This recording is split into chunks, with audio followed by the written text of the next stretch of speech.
How to add full reel on Instagram story. Let's get started.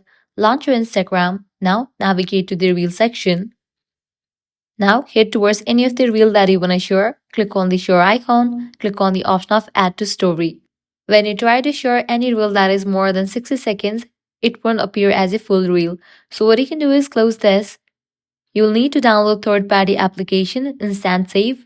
Firstly, copy the link of the reel. Then download this app. Once completion of its download process, launch it. You can get this app easily from the App Store. As you have copied the link of that reel, this app will automatically fetch the link of that reel and it will be downloaded in your gallery. You can provide username and caption for this reel and click on close or save. Then click on the save icon given at the top right.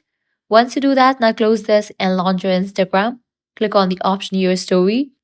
In your gallery, you will be able to find this reel and now you can upload it as a full reel. So this is how you can add full reel on Instagram. If this guide was helpful, don't forget to like, share and subscribe. Thanks for watching.